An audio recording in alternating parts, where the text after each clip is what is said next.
Welcome everyone, and thank you for joining us today. I'm excited to introduce our VISU online medical coding training series. Today's focus is on stepping into your success in medical coding. On this first slide, you'll see the title, VISU Online Medical Coding Training, Step into Your Success, along with our specific topic, ICD10 CM Chapter Diseases of the Circulatory System, covering codes I00 through I99. Over the course of this presentation, we'll explore key concepts, coding guidelines, and practical tips to help you excel in this area. So let's get started and make this a valuable learning experience for everyone. Today, we'll focus on understanding circulatory system diseases, which are a common area in medical coding. It's important to grasp the key concepts so we can accurately identify and code these conditions. We'll also learn the ICD10 CM coding guidelines, which provide the framework for proper coding practices. Understanding how to determine the correct coding sequence is crucial, as it impacts billing and documentation. Additionally, we'll explore the specific MI coding rules to ensure consistency and accuracy. To reinforce what we've learned, we'll have some practice with quiz questions, helping you apply these concepts in real-world scenarios. All of these objectives are designed to build a solid foundation for your coding skills and to connect seamlessly with the overall theme of mastering medical coding for better healthcare documentation. Now, let's take a closer look at the code range I00 to I99. This section covers diseases of the heart and blood vessels, which are some of the most significant health concerns worldwide. Within this range, you'll find conditions like hypertension or high blood pressure, which is a major risk factor for many cardiovascular issues. We also see ischemic heart disease, which refers to problems caused by reduced blood flow to the heart muscle, often leading to heart attacks. Heart failure is another critical condition where the heart isn't pumping blood as effectively as it should. Additionally, cerebrovascular disease, which impacts the blood vessels in the brain, can lead to strokes and other neurological complications. This chapter overview helps us understand the scope of these diseases and their impact on overall health. Recognizing these conditions and their interconnectedness is essential for effective diagnosis, treatment, and prevention strategies. As we move through this presentation, keep in mind how these diseases contribute to the broader picture of cardiovascular health and the importance of addressing risk factors early on. The heart plays a crucial role in our circulatory system by pumping blood through a vast network of arteries and veins. This continuous flow is essential because it delivers oxygen and nutrients to every part of our body, keeping our tissues healthy and functioning properly. When everything works well, our circulatory system supports our overall health and vitality. However, it's important to remember that diseases can disrupt this system. They can affect how blood flows or how well the heart functions, leading to serious health issues. That's why understanding the circulatory system is so fundamental. It's at the core of how our bodies stay alive and healthy, and it highlights the importance of maintaining heart health to prevent disease and keep everything running smoothly. Let's take a closer look at some of the major categories of cardiovascular diseases. Starting with I00 to I02, we have rheumatic heart disease, which often results from untreated strep throat leading to long-term heart valve damage. Then, I05 to I09 covers chronic rheumatic heart disease, highlighting the persistent effects that can develop over time if the initial condition isn't properly managed. Moving on, I10 to I16 refers to hypertensive diseases, which are primarily caused by high blood pressure and are a leading risk factor for other heart issues. Lastly, I20 to I25 includes ischemic heart diseases, such as heart attacks and angina, that occur when blood flow to the heart muscle is restricted. These categories are fundamental because they represent some of the most common and impactful heart conditions we encounter globally. Understanding these classifications helps us grasp the overall landscape of cardiovascular health challenges and guides targeted prevention and treatment efforts. Now, let's take a closer look at some specific categories of cardiovascular diseases. First, we have I26 to I28, which refer to pulmonary heart disease. This condition involves strain on the right side of the heart due to lung problems, often related to chronic lung diseases or pulmonary hypertension. It's an important category because it highlights how lung health and heart health are closely interconnected. Next, we have I-30 to I-52, covering other heart diseases. This broad group includes various heart conditions that don't fall into more specific categories, but are nonetheless significant, such as certain arrhythmias or cardiomyopathies. Moving on, I-60 to I-69 encompasses cerebrovascular diseases. These are conditions that affect the blood vessels in the brain, leading to strokes or transient ischemic attacks. They are a major cause of disability and mortality worldwide. Then, we have I-70 to I-79, which refer to arterial diseases. This category includes conditions like peripheral artery disease and aneurysms, emphasizing the importance of arterial health in overall cardiovascular risk. Finally, I want to point out that there are even more categories beyond these, reflecting the wide range of cardiovascular conditions we need to be aware of. Understanding these classifications helps us better grasp how diverse and complex cardiovascular health truly is, and how comprehensive our approach must be to prevention and treatment. Persistent high blood pressure, or hypertension, is a major risk factor for both heart disease and stroke. When blood pressure stays elevated over time, it puts extra strain on your heart and blood vessels, increasing the likelihood of serious health problems. That's why understanding hypertension is so important. Basically, it's when the force of blood against your artery walls is consistently too high. This condition often doesn't have obvious symptoms, which is why regular checkups are vital. Recognizing and managing hypertension can make a huge difference in preventing more severe issues down the line. It's a key piece of the puzzle in maintaining overall heart health and reducing stroke risk. Let's take a closer look at some of the specific conditions related to hypertension. First, we have I-10, which is essential hypertension, the most common type of high blood pressure that doesn't have an identifiable secondary cause. It's a primary condition that we need to manage carefully to prevent complications. Next, we have I-11, hypertensive heart disease. This refers to heart problems caused or worsened by high blood pressure, including things like left ventricular hypertrophy and other structural heart changes. Recognizing this helps us understand the direct impact of hypertension on cardiac health. Moving on, I-12 is hypertensive chronic kidney disease, or CKD. This highlights how high blood pressure can damage the kidneys over time, leading to decreased function and potentially progressing to end-stage renal disease if not properly managed. Then, I-13 covers hypertensive heart and CKD, which indicates patients who have both cardiac and kidney issues related to hypertension.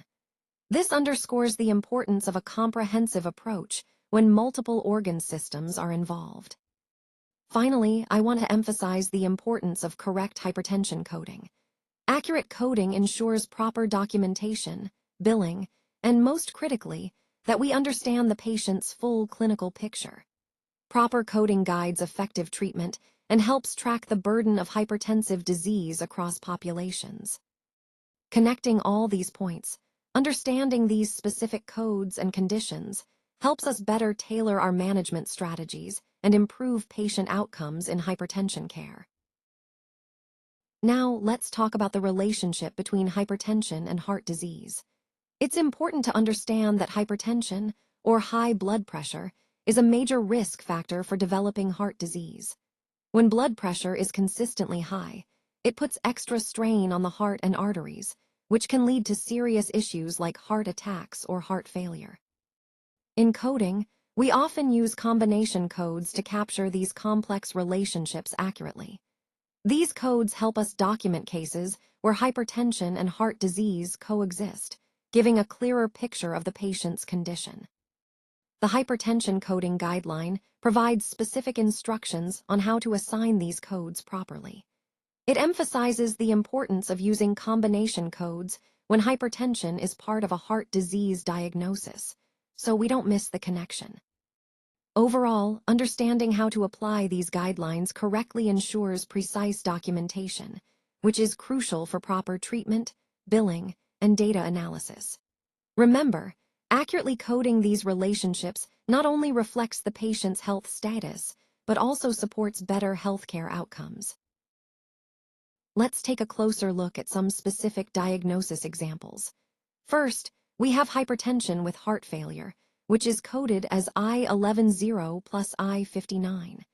This indicates a patient who has high blood pressure along with heart failure, highlighting the importance of managing both conditions together. Next, there's hypertension with chronic kidney disease stage 4 and congestive heart failure, coded as I13-0, N18-4, and I59. This combination shows how complex cases can involve multiple organ systems, requiring a comprehensive treatment approach. Then we have hypertension with chronic kidney disease, stage 3 without heart failure, coded as I12-9 and N18-4. This example illustrates a less severe kidney involvement, but still emphasizes the interconnectedness of hypertension and kidney health. Overall, these examples underscore how hypertension often coexists with other serious conditions, and understanding the specific codes helps us track and manage these complex cases effectively. Now, let's talk about ischemic heart disease, which occurs when the blood supply to the heart muscle is reduced. This is a critical condition because the heart relies heavily on a steady blood flow to function properly. Often, this reduction in blood flow is caused by a blockage in the coronary arteries. These blockages can be due to a buildup of plaques or sometimes a blood clot forming inside the artery. When the blood supply is limited, the heart muscle doesn't get enough oxygen and nutrients, which can lead to chest pain or other serious complications. In medical coding, you'll see references like I24-9 for acute ischemic heart disease and I24-0 for acute coronary thrombosis that doesn't result in a myocardial infarction. Understanding ischemic heart disease is essential because it underpins many heart-related conditions and can lead to more severe events like heart attacks if not managed properly. So, recognizing the causes and the significance of reduced blood flow helps us better prevent and treat these conditions. Let's take a closer look at chest pain caused by myocardial ischemia. When the heart muscle doesn't get enough blood flow, it can lead to this type of pain, which we often refer to as angina. In terms of coding, this is classified under codes like I20, which covers coronary artery disease with angina. Specifically, for angina pectoris, the code is I25119. Recognizing these codes helps in accurately diagnosing and documenting the condition. The key point here is that chest pain due to myocardial ischemia is a sign of underlying coronary issues, and proper coding ensures effective communication and management. This concept ties into our overall theme of understanding cardiovascular conditions and their significance in patient care. Let's take a closer look at what happens during an acute myocardial infarction, or AMI, which is categorized as I21. This refers to heart muscle damage caused by prolonged ischemia, meaning the heart tissue doesn't get enough blood and oxygen over a period of time. When this happens, the affected heart muscle actually undergoes necrosis, or cell death, which can have serious consequences. Most people know this condition as a heart attack. The key cause behind an AMI is typically atherosclerotic plaque rupture within the coronary arteries. When a plaque breaks open, it can trigger a sudden blockage of blood flow through the artery. This blockage prevents oxygen from reaching the heart muscle, leading to ischemia and, if unresolved, tissue death. Understanding these mechanisms is crucial because it highlights how critical it is to manage risk factors like cholesterol and prevent plaque buildup. It also underscores the importance of recognizing symptoms early and seeking prompt treatment to restore blood flow and minimize heart muscle damage. This slide ties into our overall theme of cardiovascular health and the importance of early detection and intervention to prevent such devastating events. Now, let's talk about the initial AMI, which is coded as I21. This classification is used specifically when a patient is experiencing a heart attack for the very first time. It's important to note that it applies when the event occurs within 4 weeks of the initial onset of symptoms. For example, if a patient is admitted with a non-ST elevation myocardial infarction, or NSDEMI, we would use the code I214. Remember, the key point here is that this coding helps us identify new, recent heart attacks, especially within that critical 4-week window. This allows us to ensure proper diagnosis, treatment, and follow-up tailored to initial cardiac events. So, understanding when and how to use the initial AMI code is essential in accurately capturing the patient's first myocardial infarction episode. Now let's look at what we call a subsequent AMI, which is coded as I22. This is used specifically when a new myocardial infarction occurs within 4 weeks of a previous MI. For example, imagine a patient who had an MI 2 weeks ago, and now they develop another MI. In such cases, we use the code I22X for the subsequent MI. It's important to remember that when coding these, the sequence rule says we list the subsequent MI code first, followed by the initial MI code. So, the key takeaway here is that if a patient has a second MI within 4 weeks, we assign the I22 code first to reflect that this is a new event happening shortly after the previous one. This helps ensure accurate documentation and billing, and also provides a clear picture of the patient's recent cardiac history. Now let's look at scenario 1, which involves an initial myocardial infarction, or MI. When a patient is admitted with their first MI, we use the code I21X. For example, if it's a non-ST elevation MI or NSDEMI, the code would be I214. This helps us identify that it's the patient's first experience of a heart attack. Moving on to scenario 2, which covers a subsequent MI occurring within 4 weeks of a previous one. In this case, the sequence of coding becomes important. First, we assign the code I22, which indicates a subsequent MI. Then, we also note the initial MI with a code starting with I21. For example, if the patient has a new SDEMI, the code would be I221, and if the initial MI involved the LAD artery, it might be I2102. The key point here is that when a patient experiences a new MI shortly after a previous one, we use the I22 code to reflect the new event, but we also still record the initial MI with an I21 code. This helps capture the full clinical picture and timeline. Understanding these coding distinctions is crucial for accurate documentation, which impacts patient management, research, and healthcare data analysis. It's all about precisely capturing whether it's the first MI or a new one within a recent timeframe, ensuring clarity in our medical records and reporting. When it comes to coding for acute myocardial infarction, or MI, the key thing to remember is the time frame. Acute MI is considered to be within 4 weeks, or 28 days, from the very start of the event. During this period, if the patient presents with an MI, we assign the code I21, which indicates an acute MI. It's important to understand that this 4-week window is what defines the acute phase. After those 4 weeks have passed, if the patient is still receiving care for what was previously a myocardial infarction, then we switch to a different code, I25-2, which stands for Old Myocardial Infarction. This timeframe rule helps us accurately reflect the patient's condition and the stage of their recovery. So, in summary, if the MI is within 4 weeks of onset, we code it as I21. But if it's beyond 4 weeks and related to a past MI, we use I25-2.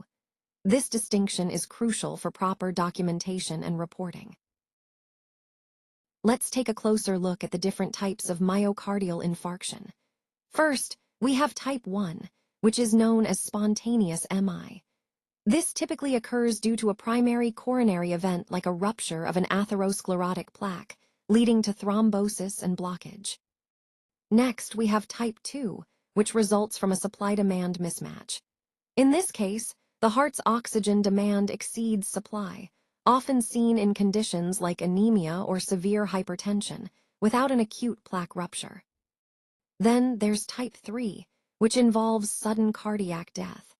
This is when a patient suddenly dies due to an abrupt loss of cardiac function, often before any definitive diagnosis of MI can be confirmed. Moving on, we have type 4, which is related to percutaneous coronary intervention, or PCI. An MI here is associated with the procedure, often due to distal embolization or procedural complications. Finally, type 5 refers to MI related to coronary artery bypass grafting, or CABG.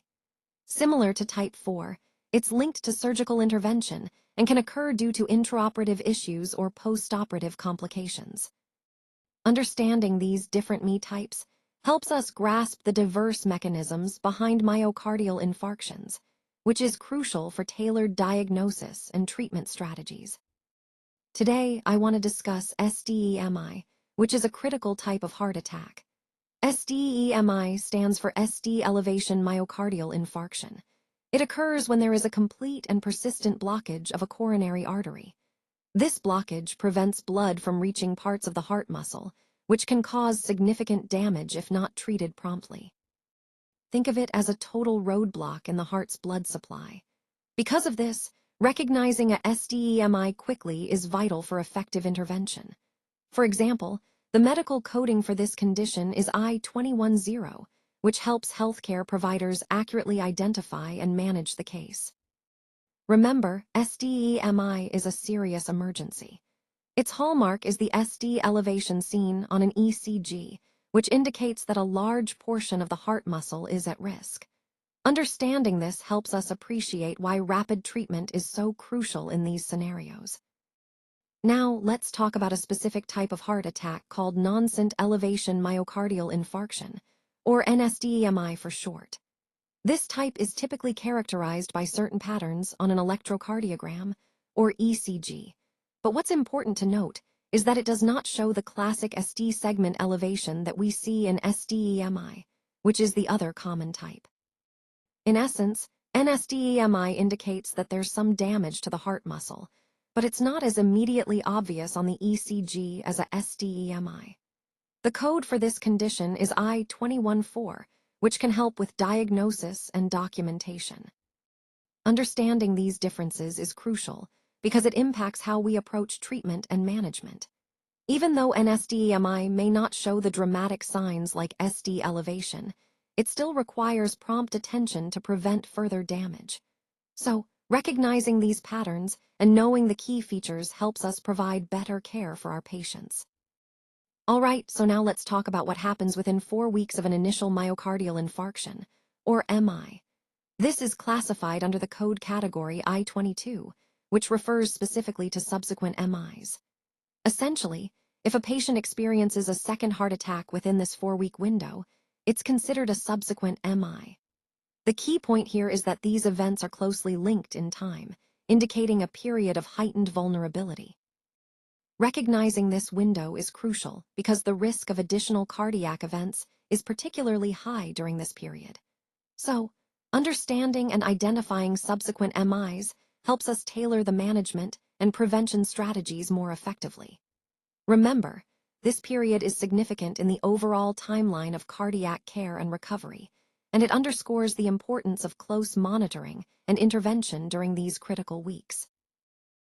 Let's talk about healed or old myocardial infarction, which is coded as I-25-2. This refers to a previous heart attack that has healed or become old. When we see this code, it indicates that the patient has a history of a myocardial infarction, but at the moment, there are no active symptoms. It's important to recognize that an old MI can still have implications for the patient's heart function and overall health. Often, evidence of a past MI can be seen on imaging or through clinical history, even if the event was some time ago. Understanding this helps us assess the patient's risk factors and manage their ongoing care effectively. Remember, while the infarction may be healed, the damage to the heart muscle may have lasting effects, so it's a crucial aspect of their cardiovascular history to keep in mind. All right, let's take a closer look at this example of acute SDEMI involving the anterior wall. The key point here is that this condition is coded as I-2109, which specifically indicates a SDEMI of the anterior wall. When we talk about MI coding, it's important to understand how we classify different types of myocardial infarctions based on their location and characteristics.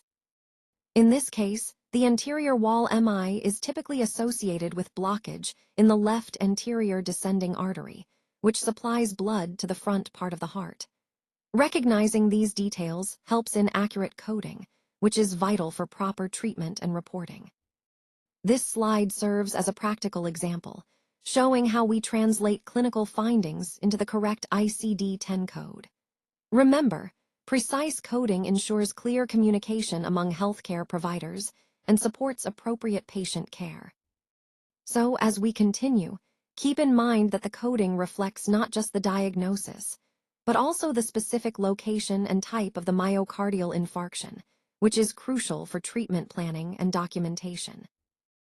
So, when we talk about heart failure, we're describing a condition where the heart is unable to pump enough blood to meet the needs of the body. This can happen for various reasons, but essentially, the heart's pumping ability is compromised. The classification of heart failure depends on which side of the heart is affected, as well as whether the issue is related to systolic or diastolic function. Systolic failure means the heart's ability to contract and pump blood is weakened, while diastolic failure involves problems with the heart relaxing and filling properly. Specifically, there are two main types. Left-sided heart failure occurs when the left ventricle, which is responsible for pumping oxygen-rich blood to the entire body, can't do this effectively. This can lead to symptoms like fatigue and shortness of breath because less blood is circulating. Right-sided heart failure, on the other hand, happens when the right ventricle fails to pump blood efficiently to the lungs for oxygenation. This often results in fluid buildup in the body, causing swelling in the legs, abdomen, and other areas. Understanding these distinctions helps us better grasp the overall concept of heart failure and how it impacts the body's circulation.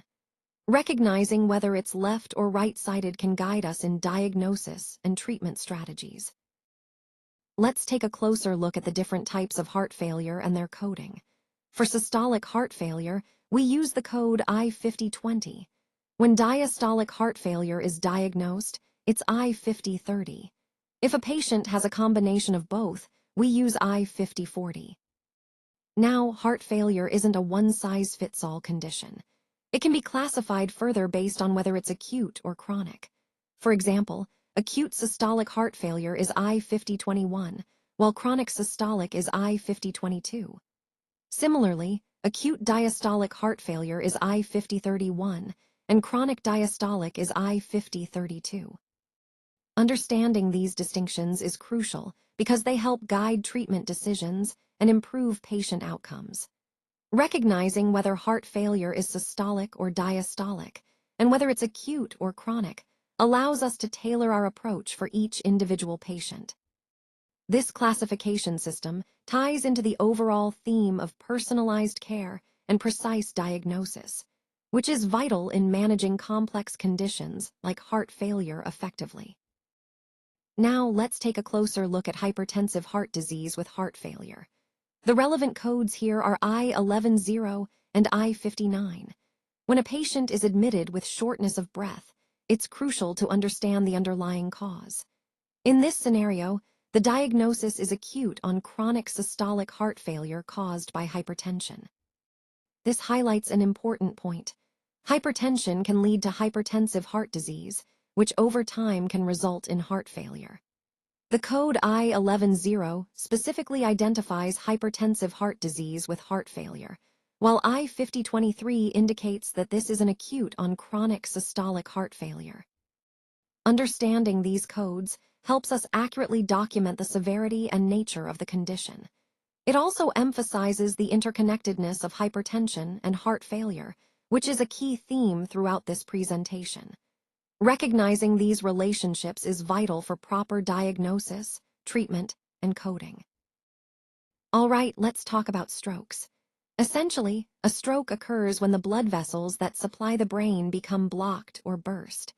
This disruption leads to a reduction or complete interruption of blood flow to the brain tissue, which can cause serious damage. Now, this can result in different outcomes. The most well-known is a stroke itself, but it can also lead to a transient ischemic attack, often called a mini-stroke, which is a temporary blockage that resolves quickly. In some cases, the blood vessels rupture, causing a cerebral hemorrhage, which is bleeding in the brain. This situation is quite serious and requires immediate attention. Another related condition is brain ischemia, where parts of the brain don't get enough blood flow, leading to tissue damage. And all these issues fall under the broader category of cerebrovascular disease, which encompasses all disorders affecting the blood vessels of the brain. Understanding these different outcomes helps us see how critical the blood supply to the brain is, and why vascular health is so crucial in preventing these potentially devastating events. Let's take a closer look at the two main types of strokes. First, we have ischemic stroke, which happens when blood flow to the brain is blocked by a clot. This can occur in different ways, such as cerebral thrombosis, where a clot forms directly in a brain artery, or cerebral embolism, where a clot travels from elsewhere in the body and blocks a brain vessel. This type accounts for the majority of strokes and highlights the importance of blood flow and clot prevention. Now, moving on to hemorrhagic stroke. This occurs when a blood vessel in the brain ruptures, leading to bleeding within the brain tissue or surrounding spaces. Common examples include subarachnoid hemorrhage, or SAH, subdural hematoma, SDH, and intracerebral hemorrhage, ICH. These events are often caused by high blood pressure or vessel abnormalities and tend to have a different set of treatment challenges compared to ischemic strokes. Understanding these two types, ischemic and hemorrhagic, is crucial because the treatment strategies differ significantly. Recognizing the type of stroke can guide us toward more effective interventions and ultimately improve patient outcomes. This classification forms a foundational part of our overall approach to stroke management. Let's take a look at how late effects of stroke are coded using the I-69 category. When a patient has long-term or residual effects from a stroke, we use sequelae codes in this category to capture those ongoing issues. For example, if a patient has hemiplegia due to a previous stroke, we would code it as I-69351. It's important to note that these codes help us document persistent deficits, such as hemiplegia, aphasia, or dysphagia, that continue after the initial stroke event. Proper coding ensures we accurately represent the patient's current condition and the lasting impact of their stroke. So remember, whenever you see residual effects following a stroke, look to the I-69 codes to document those long-term sequelae effectively. This connects to our overall theme of precise documentation and coding to reflect the patient's true health status. Let's take a look at this coding clinic example. In this case, we have a patient who is admitted with right-sided weakness. The diagnosis here is an acute cerebral infarction caused by an embolism in the left middle cerebral artery. When coding this, we assign the code I-63412, which specifically indicates a cerebral infarction due to embolism of the left middle cerebral artery. This example highlights the importance of accurately capturing the site and cause of the infarction in the coding. It also demonstrates how detailed the coding needs to be to reflect the precise clinical scenario. Remember, proper documentation is key to selecting the most accurate code. This example ties into our overall theme of precision in coding, making sure we understand the clinical details so we can code accurately and support quality patient care and data integrity. Today, I want to talk about a circulatory disorder known as peripheral vascular disease. This condition occurs when blood vessels outside of the heart and brain become narrowed, blocked, or damaged. As a result, blood flow to the arms, legs, and other peripheral organs is reduced. You'll notice that the key issue here is narrowed arteries, which directly decrease blood flow to these areas. It's important to understand that this can lead to symptoms like pain, cramping, or even more serious complications if left untreated. When coding for this condition, we use the I-70-79 range. Now, a crucial guideline to remember is to code the underlying cause whenever possible. For example, if atherosclerosis is documented as the cause, we assign the I-70 category instead of I-73. Let's look at an example. If the diagnosis states peripheral vascular disease due to atherosclerosis, the correct code would be I-7209. This code specifies peripheral vascular disease caused by atherosclerosis, emphasizing the importance of identifying the root cause for accurate coding and treatment plans. So, in summary, understanding the distinction between narrowing arteries and the underlying cause helps ensure precise documentation and proper patient care. Now, let's talk about Guideline 2, use combination codes. ICD-10 actually provides specific combination codes for certain conditions, which helps streamline coding and improve accuracy. For example, when dealing with conditions like atherosclerosis, claudication, rest pain, ulcers, or gangrene, there are specific codes that combine these issues into a single code rather than separate ones. A good example is atherosclerosis with intermittent claudication, which is coded as I-7021. This helps ensure we're capturing the full picture of the patient's condition efficiently. Remember, for peripheral vascular disease, or PVD, using these combination codes can simplify documentation and coding, making it clearer and more precise. Overall, understanding when and how to use these combination codes is a key part of accurate coding, and it ties into our broader goal of improving coding efficiency and accuracy across the board. Let's look at some examples to clarify these diagnoses and codes. In the first example, we have a diagnosis of atherosclerosis of the native arteries of the legs, which is causing intermittent claudication. The specific code for this condition is I-7021. Moving to the second example, the diagnosis is type 2 diabetes, along with peripheral vascular disease. The main code here is E1151, which indicates diabetes with peripheral angiopathy. It's also important to remember that if there are any complications related to these conditions, additional codes should be used to capture those details accurately. These examples highlight how precise coding helps us document the patient's condition thoroughly and ensures appropriate treatment and billing. Overall, understanding these codes and diagnoses helps us communicate clearly within the healthcare team and maintain consistency in patient records. When coding, it's essential to follow the official ICD-10 CM rules to ensure accuracy and compliance. These rules are the foundation of proper coding practices. One key point is to use combination codes whenever possible, as they can capture multiple related conditions in a single code, simplifying the documentation process. Additionally, we need to assign additional codes when necessary to fully describe a patient's condition, especially if there are other factors that impact treatment or diagnosis. Lastly, always consult the coding guidelines. They provide detailed instructions that help us interpret and apply the rules correctly. By adhering to these guidelines, we make sure our coding is precise, complete, and consistent with official standards. This is crucial for accurate data collection and proper reimbursement. Let's talk about coding sequencing. The key point here is to always list the principal diagnosis first. That means the main condition that brought the patient in or the primary reason for the encounter. Once you've identified that, then you list secondary conditions after. These are other diagnoses that coexist or affect the treatment and management, but are not the primary reason for the visit. Getting the sequencing right is crucial because it impacts billing, reporting, and data analysis. Always remember, the principal diagnosis goes first, followed by any secondary conditions in order of importance or clinical significance. This approach ensures clarity and accuracy in coding, which is fundamental to the entire documentation process we've been discussing. Let's take a look at this case example involving a patient with both hypertension and chronic kidney disease stage 3.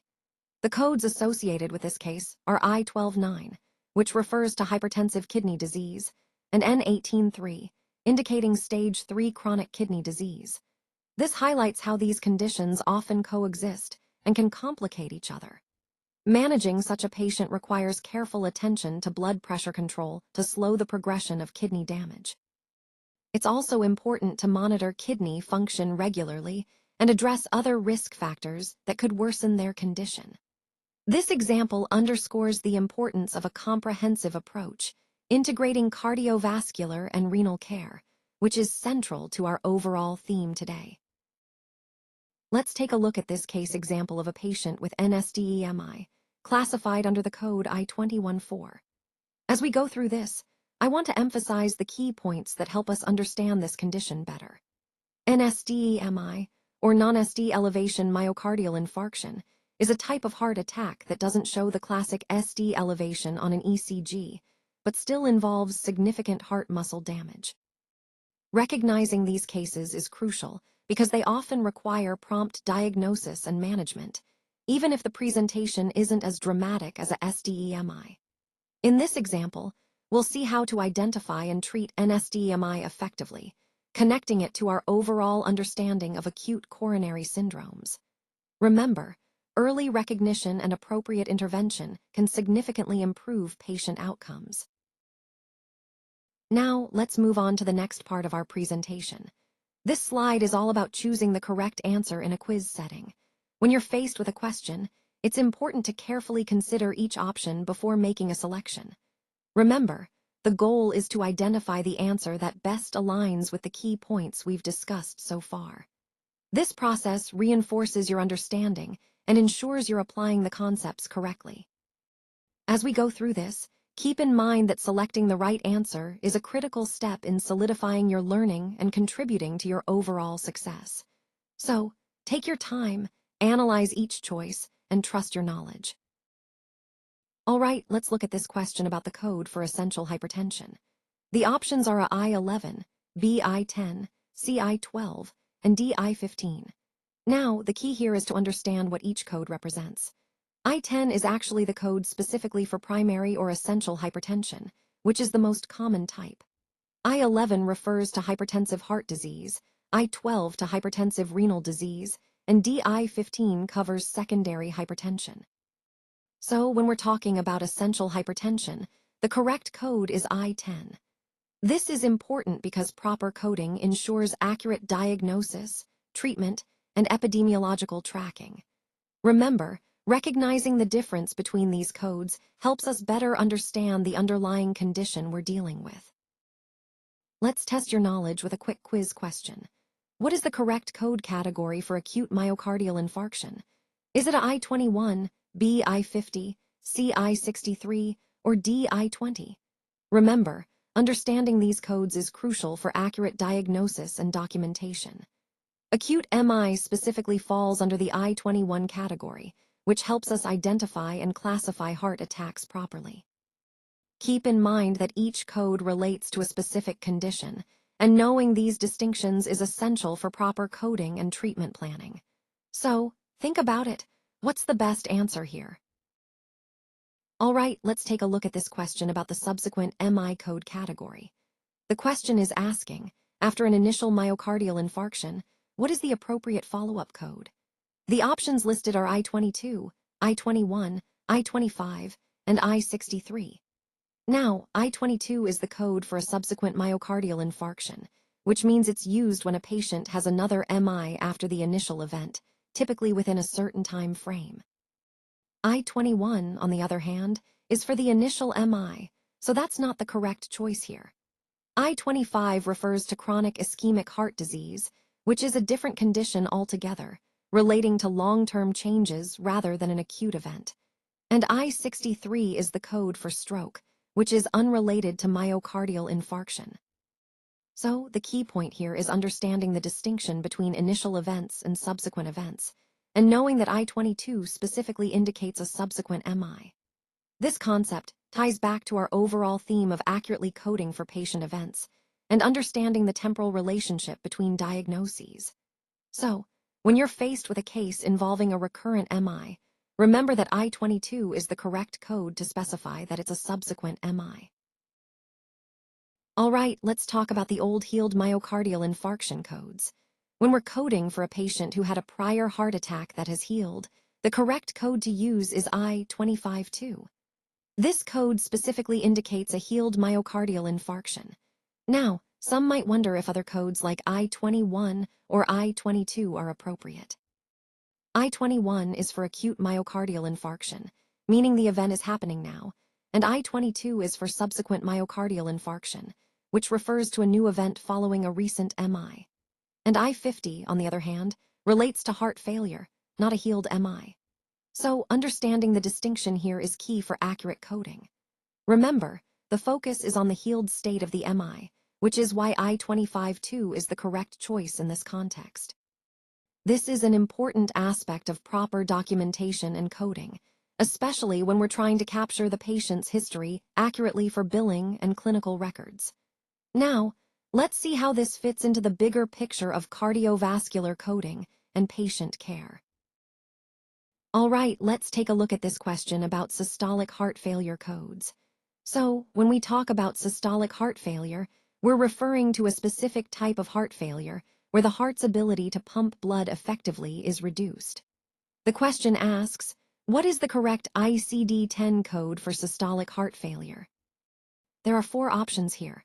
A is I-52, B is I-53, C is I-54, and D is I-59. Now, it's important to remember that each of these codes corresponds to different types or unspecified forms of heart failure. The key point here is that I-52 specifically indicates systolic heart failure, which is when the left ventricular dysfunction is evident. I-53 refers to diastolic heart failure, and I-54 is for combined systolic and diastolic heart failure. Meanwhile, I-59 is used when the heart failure is unspecified. So, for systolic heart failure, the most accurate code is I-52. Recognizing these distinctions is crucial because they can influence treatment decisions and coding accuracy. This ties back to our overall theme of understanding precise coding for accurate documentation and billing. Now, think about the importance of matching the correct code to the clinical diagnosis. That's essential for clarity in patient records and for proper reimbursement. So, the correct answer here is A, I-52. All right, let's look at this question about stroke infarction code categories. The question is, which code best represents a stroke infarction? The options are A, I-63, B, I-21, C, I-10, and D, I-50. Now, it's important to remember that each of these codes corresponds to different types of cardiovascular conditions. For example, I-10 is for hypertension, which isn't necessarily an infarction. I-50 relates to heart failure. The key point here is recognizing that I-63 is specifically the code for cerebral infarction, which is a type of stroke caused by a blockage in the brain's blood vessels. Meanwhile, I-21 is for acute myocardial infarction, which is a heart attack, not a stroke. That leaves us with I-50, which is heart failure, again not a stroke. So the correct answer is A, I-63, because it directly refers to a stroke infarction. This question really highlights the importance of understanding how these codes categorize different cardiovascular events, which is fundamental for accurate diagnosis coding and treatment planning. Let's take a look at slide 45. When we have hypertension with CKD, it's important to understand how to properly code this condition. The question here is, what type of code do we need? Is it a combination code, an external cause, a procedure code, or an injury code? The key takeaway is that in cases like this, we typically use a combination code. This helps us capture both hypertension and chronic kidney disease together, ensuring the record accurately reflects the patient's condition. Remember, choosing the correct code is crucial for proper documentation and billing. And now, let's test your understanding with Quiz 7. Let's take a moment to explore the relationship between myocardial infarction, or MI, and percutaneous coronary intervention, or PCI. When we talk about MI related to PCI, what types are we referring to? There are several classifications, but today we'll focus on the most relevant ones. Type 1 MI is caused by a spontaneous coronary artery event, like plaque rupture or erosion, leading to thrombus formation. Type 2 MI, on the other hand, results from a mismatch between oxygen supply and demand, often due to other conditions like anemia or arrhythmias. Type 4 MI is specifically related to PCI procedures. It's further divided into Type 4A, which is associated with the intervention itself, and Type 4B, which relates to stent thrombosis. And then there's Type 5 MI, which is linked to coronary artery bypass grafting, or CABG, rather than PCI. So, understanding these types helps us identify the cause of MI in different clinical contexts, especially when evaluating outcomes after PCI. Now, for the quiz, think about which type of MI is directly related to the PCI procedure itself. Is it A, type 1, B, type 2, C, type 4, or D, type 5? Keep that in mind as we move forward. Let's take a look at this quiz question about stroke sequelae code categories. The question is asking, stroke sequelae code category, and then provides 4 options: a I-69, B I-60, C I-61, and D I-63. Now, to clarify, when we're talking about stroke sequelae, we're referring to the residual effects or conditions that remain after a stroke has occurred. These are often captured in specific ICD codes that help us document the long-term consequences a patient might have. Of these options, the correct answer is A, I-69. This code specifically relates to sequelae of cerebrovascular disease, meaning it's used when documenting the lasting impairments following a stroke. The other options, B I-60, C I-61, and D I-63, represent different aspects of stroke or cerebrovascular events, but not the sequelae. For example, I-60 is for subarachnoid hemorrhage, I-61 for intracerebral hemorrhage, and I-63 for ischemic stroke. Understanding which codes correspond to the initial event versus the long-term consequences is crucial for accurate documentation, billing, and patient management. So, when you're documenting stroke outcomes, remember that I-69 is the go-to category for sequelae. That connection ties back to our overall theme of proper coding and comprehensive patient care. Let's take a moment to review the codes associated with heart failure. The question here is, which of these codes belong to heart failure? We have options: A, I-50, B, I-10, C, I-20, and D, I-63. Now, the key point to remember is that heart failure is classified under the I-50 code, which specifically pertains to various types of heart failure. Option B, I-10, relates to hypertension, and I-20 refers to ischemic heart diseases like angina. Lastly, D, I-63, is the code for cerebrovascular diseases or stroke. So, the most accurate answer here is a I-50, because that's the specific code for heart failure. Understanding these codes is crucial because it helps us categorize conditions correctly, which is essential for proper diagnosis, treatment, and reporting. This ties back to the overall theme of proper coding and classification in healthcare, ensuring clarity and consistency in medical documentation. Thank you so much for your attention today. Now, I'd like to open the floor for any questions you might have. Please feel free to ask anything about the training, the steps we've discussed, or how to apply this knowledge in your practice. Remember, no question is too small or too big. Your understanding is what matters most. This is the perfect opportunity to clarify any points and ensure you're confident moving forward. And as we wrap up, I want to thank you sincerely for your participation and engagement. Your commitment to this training is the first step towards your success in medical coding. So with that, I'll pause here and invite your questions. Please go ahead.